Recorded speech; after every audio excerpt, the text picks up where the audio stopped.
Então a primeira pauta, ataque bomba ao STF, né? Que é essa notícia aí que aconteceu, desse cara que era um apoiador de Bolsonaro, as informações deram, a própria esposa dele falou, né? Depois que o Bolsonaro perdeu a eleição, ele se perdeu totalmente, ele enlouqueceu. E os problemas do bolsonarismo e a divisão da direita, né? A gente pode aproveitar e fazer aí talvez uma crítica ao bolsonarismo, quais os problemas, e que isso traz uma divisão da direita. A direita já está dividida há bastante tempo, desde a da derrota do Bolsonaro, e muita gente ficou decepcionada, e tem gente desesperada, como esse cara, que tenta essas coisas. Então gostaria que você começasse aí, fazer seu comentário, aí eu comento em cima.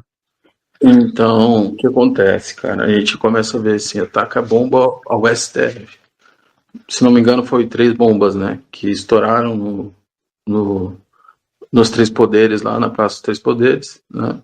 Visando o STF. E o autor, né? Explodiu junto lá, muito louco.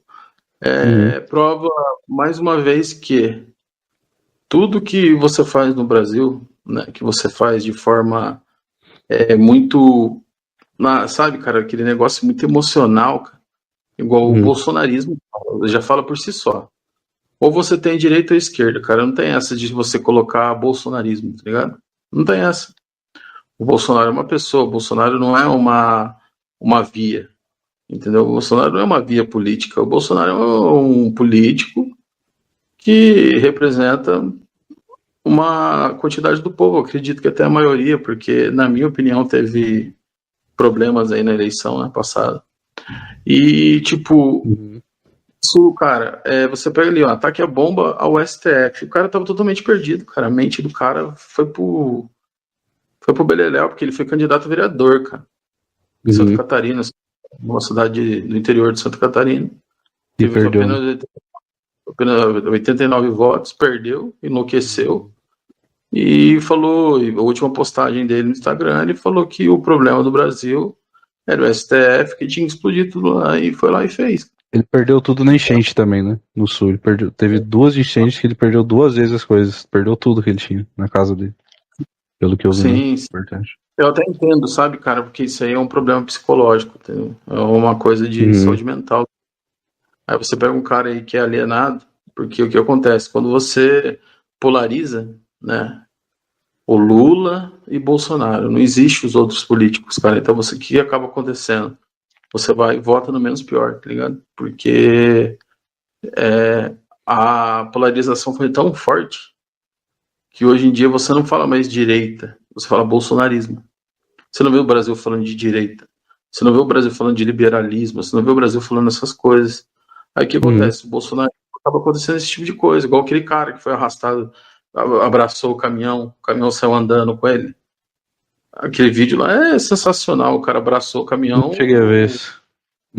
O caminhoneiro saiu andando com ele, abraçado no caminhão. Eles fizeram um protesto lá e, né, bolsonarista, o cara com a camisa do Brasil tentou parar o caminhão, né? Ele tava. Ele tentou parar o caminhão que não estava aderindo ao protesto.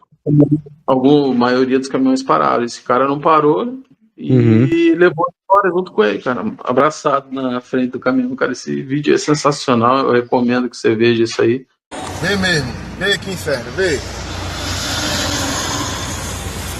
Vem mesmo, vem aqui, inferno, vem. O cara subiu aí, o grevista disse que não vai descer. Parei pra ele descer, ele não vai descer.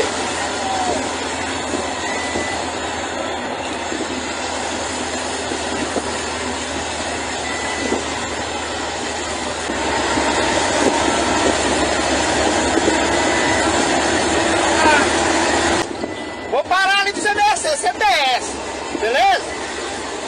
Eu não quero confusão, velho. Eu tô trabalhando, eu saí da minha casa, tem 3 filhos. Não quero problema, certo?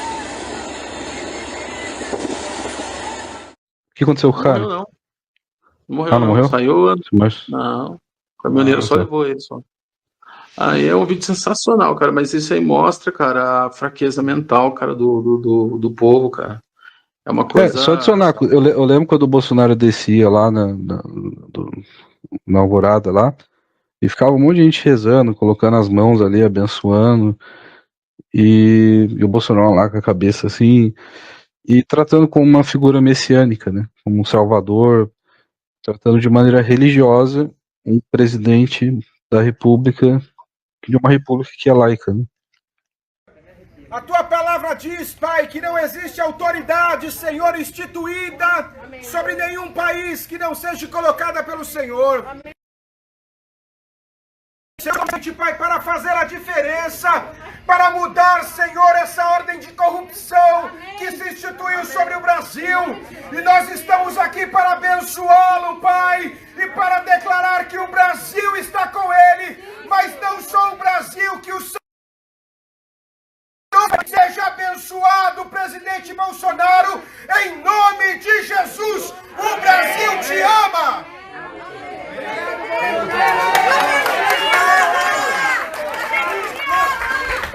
No Brasil, no dia de hoje, quando de norte a sul, de leste a oeste, o Brasil se reverenciou a tua santidade neste dia nacional de jejum e oração. E juntamente com o presidente que o Senhor escolheu para este tempo, nós passamos este dia de oração e jejum. E agora o entregamos em tuas mãos. Abençoa, Senhor Deus, a vida do presidente Bolsonaro nas tuas mãos. Então, esse que é o problema, cara. então, esse ataque à bomba ao STF, cara, é uma coisa já que já prova pra gente, cara. Se você parar pra pensar um pouco, que no Brasil, as pessoas, não é só no Brasil, né, cara? É no mundo inteiro. As pessoas endeusam políticos, cara. Entendeu? Eles não estão ligando para as pautas que realmente vão fazer diferença na nossa vida. Eles estão ligando pro político. Entendeu? Não importa o que ele vai fazer. Não importa. Não importa nada. Não importa se a inflação vai aumentar. Não importa se a economia vai quebrar. Não importa nada. Importa o quê? O político. Então, cara, é complicado, cara. Aí você vê um negócio desse aí, o cara se matou, né? Um ataque à bomba ao STF, troco do quê, cara? O que ele ia fazer com foguete? Entendeu? Um negócio muito bizarro, mas eu entendo, né? O cara perdeu tudo na enchente, tudo, mas o ataque ele foi direcionado politicamente por ser bolsonarista, cara. Então, eu acredito, cara, que é um malefício muito grande, cara, você pegar e levar isso como colocar o cara como Deus, como você falou, messiânico. Colocar o cara como Deus, tá ligado? Não tem essa. Não existe isso. Então, o Brasil ele polarizou e ficou dessa forma, cara. E, infelizmente, aí tem mais coisas que acontecem além do ataque à bomba ao STF por conta disso, tanto na esquerda, né? Na esquerda e direita. Acontece isso direto, cara, em outras situações, em outras coisas, cara, que chega a ser bizarro, cara. Parece que a gente tá vivendo num outro mundo, cara, é meio paralelo o negócio. Mas, na minha opinião, e você tem que liberar a mente, cara, as pessoas têm que liberar a sua mente. Você tem que entender, cara, que político, você não escolhe porque você gosta, não, cara. Você não gosta, não é porque você gosta do cara, velho. Tem que ver qual que são as ideias dele, se bate com o que você pensa. E se isso vai fazer bem para a sociedade inteira, cara. E o brasileiro já comprovou aí que não sabe votar, né? Então, vamos abrir um pouco a mente, gente. Vamos começar a pensar mais na gente, cara. Porque lá os caras já estão feitos. Então, aí você vê esse tipo de coisa aí, é uma coisa de pessoa que realmente se perdeu aí na ideia, entendeu? E levou a política muito a sério e endeusou gente de uma forma escrota que foi lá, explodiu o STF aí e acabou dando errado. Eu acho que, em boa parte, eu poderia dizer que o Bolsonaro tem uma certa corresponsabilidade. Não, claro, ele fez um ato individual, cada um tem que ser julgado pelos seus atos individualmente. Mas, por outro lado, o Bolsonaro sempre deu a ideia de que ele seria um militar cristão, que ele ia chegar ali na presidência e ele ia fazer algo parecido com o regime militar. Faria algo do tipo, vai tudo pra cadeia, vamos prender os corruptos, vamos prender esses juízes corruptos e vamos mudar o Brasil, assim, e provavelmente as Forças Armadas vai estar nosso lado. Tudo deu a entender isso, e eu fiquei acompanhando tudo que ele falava, todas as falas públicas, tudo deu a entender que o plano do Bolsonaro era esperar o sistema, a esquerda, o STF, fraudarem as eleições, e quando eles fraudarem, o exército entrar e agir, e prender todo mundo, e tal. Esse era esperado, né? Eu convivi nos meios bolsonaristas, e essa era digamos, a narrativa. Então, a narrativa, para mim, era o seguinte: o voto no Bolsonaro foi uma coisa mais simbólica. E como o Bolsonaro sempre trazia Brasil acima de tudo, Deus acima de tudo. Você tem que ver o que significa essa frase. Quando ele fala Brasil acima de tudo, é um lema que retoma as questões do regime militar. Essa questão de ordem e progresso, de, assim, esses bandidos, esses terroristas, esquerdistas, sei lá, comunistas, a gente vai botar tudo o chilindró e vamos progredir o Brasil. Para mim é isso que significa Brasil acima de tudo. E Deus acima de todos dá aquele tom de que o cristianismo está sendo ameaçado, nós somos um povo cristão, ele falou isso na posse, o brasileiro é um povo majoritariamente cristão, e portanto é cristão, e daí isso criou certos problemas, porque tem pessoas ateias, tem pessoas de outras religiões que votaram nele e não se sentem bem dessa maneira, porque não é porque a maioria é cristão que todo mundo tem que ser cristão, ou seja lá, coisa do tipo. Mas quando ele fala Deus acima de todos, é claro que ele está se referindo a isso, e traz essa mensagem de que ele foi enviado por Deus. Então, quando ele levou a facada e sobreviveu, ele já deu a entender isso, que quem salvou ele foi Deus, porque ele tem uma missão para cumprir. Então, esse messianismo foi sendo criado ao longo do tempo. E tudo dava a entender que o Bolsonaro estava esperando acontecer a eleição, esperando acontecer a fraude, todo mundo estava pedindo voto impresso, não conseguiu. Então todo mundo estava esperando, o Bolsonaro falou que o exército ia ficar de olho nas eleições, ia ver se tinha alguma irregularidade, ele estaria de olho, que não garantiria que não existiria fraude. E o que aconteceu foi que as urnas não são nem um pouco confiáveis, não tem voto impresso, não tem como auditar o voto. Para mim isso é praticamente como se fosse uma eleição assim que não dá para confiar nem um pouco, né? A coisa mais fácil do mundo, já vários técnicos já confirmaram que a coisa mais fácil do mundo é fraudar essas urnas eletrônicas, principalmente que é um processo de internet que é mandado ali por STJ, etc. Mas não é só isso, o Alexandre de Moraes ele interviu diretamente, né? Tinha ônibus e mais ônibus de pessoas que ganhavam dinheiro, ganhavam passagem para votar no Lula, e o Alexandre de Moraes não deixou várias coisas do Bolsonaro fazer, como por exemplo fazer propaganda em rádio, que era legal ele fazer, ele pediu. Então só isso por si mesmo para mim já anularia a eleição, ainda mais que a eleição foi por muito pouco. Quando nesse caso é por muito pouco e alguém tem uma interferência, você tem que fazer de novo, anula e faz de novo. Esse seria o correto. Daí o que todo mundo esperou? Que o exército ia chegar, o Bolsonaro ia liderar e iria botar o STF, todos esses políticos corruptos, tudo para cadeia, e a gente teria uma fase parecida com o que foi o regime militar. Isso não aconteceu, então o Bolsonaro ele sempre fica nesse simbolismo, ele trouxe essa ideia de que iria acontecer isso. Quando você vê a sala de deputado dele, tinha todos os presidentes militares. Quando você vê a sala, quando ele era deputado, tinha lá o quadro com cada presidente militar e ele idolatrava os caras. Ele era um militarista mesmo. Então, isso era esperado. Um militarista cristão que tinha uma missão de fazer a justiça e trazer um regime militar e sei lá, e tentar consertar as coisas dessa maneira. No fim, o Bolsonaro não fez nada disso, negociou com o Centrão. E outra coisa, esse negócio do Lula, o Lula foi condenado em 3 instâncias por, sei lá, 5, 8 juízes, com milhares de páginas de provas, e do nada o cara é solto e concorre à eleição, uma simples canetada de alguém do STF que foi indicado por ele ou por alguém que é parceiro do PT, que no caso é basicamente todos os partidos de esquerda, centro-esquerda ou até mesmo centrão.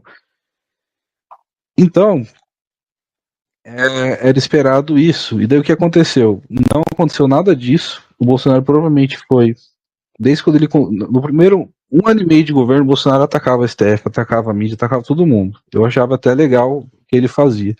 Depois, quando aconteceu as acusações com os filhos dele, ele se reuniu com o Toffoli um dia, eles assistiram uma partida de futebol, saíram abraçados, tiraram um monte de foto, e o Bolsonaro virou outro cara.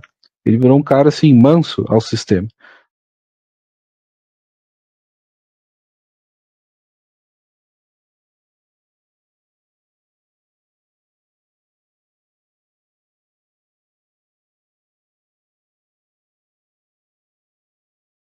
Após pedido da defesa do senador Flávio Bolsonaro, o presidente do Supremo Tribunal Federal, ministro Dias Toffoli, suspendeu os processos em que teve o compartilhamento de dados da Receita Federal, do Conselho de Controle de Atividades Econômicas e do Banco Central com o Ministério Público, sem prévia autorização judicial. Toffoli tomou a decisão em um processo em que se discute a possibilidade ou não de os dados bancários e fiscais do contribuinte serem compartilhados sem a intermediação da Justiça. Todos os casos que tratam sobre a controvérsia ficam suspensos até que o STF decida sobre a questão. Dali para frente, o Bolsonaro se aproximou do Centrão, demitiu todo mundo que era mais ideológico, entre aspas, né, que seria realmente de direita, e ele começou a ter essa coisa fisiológica, de querer continuar sendo político e fazer um meio termo, não quebrar o sistema, continuar nele, mas fazer uma coisa diferente da esquerda, que é uma coisa literalmente impossível, né, porque o sistema é todo esquerdista, não tem jeito de você fazer isso. O que aconteceu? Um monte de gente criou uma esperança, o Bolsonaro não fez absolutamente nada, ele ficou inelegível, ele foi contra o impeachment do Alexandre de Moraes, ele acha que fazer impeachment do Alexandre de Moraes é... A gente tem uma situação que, tipo, que desapontou um monte de gente, que eu acredito que esse cara, vendo o Bolsonaro perdendo, não aconteceu nada disso, ficando totalmente decepcionado, ele falou, quer saber, mano, eu vou explodir tudo e eu quero mais que se foda. Então, em parte, eu não gosto dessas figuras messiânicas que dão esperança a pessoas desesperadas, porque isso vê acontecer muito. Isso não é o primeiro caso, a gente vai ver vários líderes religiosos, ou até caras de banda, tipo John Lennon, que se coloca ali como uma figura meio messiânica, perfeita, que vai salvar o mundo, e alguém vai lá e comete alguma loucura. Então, sim, eu concordo com você, misturar religião com política é uma coisa totalmente estúpida, uma coisa tem nada a ver com a outra, toda vez que faz isso dá errado. A razão, por exemplo, do Império Romano ter sido tão grande, mesmo na Antiguidade, é porque ele respeitava as religiões de cada povo que ele conquistava. Você tinha que prestar homenagem a César, pagar imposto, você tinha que considerar César um deus, mas você podia ter a sua religião. Então, ele respeitava ali os gauleses, os celtas, as pessoas poderiam ter suas divindades à vontade, desde que pagasse o imposto a Roma e reconhecesse o César como um deus. Então, Alexandre o Grande é a mesma coisa. Conquistou um monte de povos e respeitava a religião. Toda vez que você quer impor uma religião única para vários povos, isso vai dar merda. Você não vai conseguir um império grande assim, porque as pessoas não vão aceitar. Porque as pessoas, para elas, a religião é tudo. Deixar de acreditar numa coisa que você acredita desde criança, sua família acredita há gerações, não é uma coisa simples. Então a política é a arte de unir pessoas diferentes, povos diferentes, pessoas diferentes e viver em harmonia. Isso é política. Isso é política, basicamente. Sim. Quando você traz a ideia, não, mas vamos trazer uma religião única em que todo mundo tem que acreditar nessa religião e quem não acreditar tá fora. Cara, você tá basicamente expulsando islâmico, budista, ateu. Você tá, tipo assim, falando, esses caras estão de fora, mano. Então, esse é o problema de unir política e religião. Né? Eu tava falando, cara, é uma lavagem cerebral tão grande, cara. Mas tão grande, você cria uma expectativa tão grande na sua cabeça que você acaba fazendo esse negócio aí, ataque a bomba ao STF, agressão a não sei quem. Aí você vê que não é só no Brasil, né, cara? Você vê nos Estados Unidos o Trump tomou um tiro, né? Pegou na orelha dele. Então, podia ter morrido, cara. Então você vê, cara, que as coisas estão passando muito dos limites, cara. A pessoa tem que pensar, cara. Tem que começar a pensar. Pensar por si, entendeu? Não é pegar e pensar, o político vai fazer tal coisa. Não, ele não vai fazer. Porque primeiro, para ele fazer, tem que passar pelo Congresso. E vai ser barrado no Congresso se ele não se aliar ao Centrão, se ele não se aliar a tal pessoa, se ele não nomear gente para cargo. Aqui no Brasil é desse jeito. É desse jeito. É aquele negócio. É uma ilusão você achar que o Brasil você vai votar num cara de direita e ele vai fazer as coisas que você acha que ele vai fazer. Não vai conseguir, cara, fazer.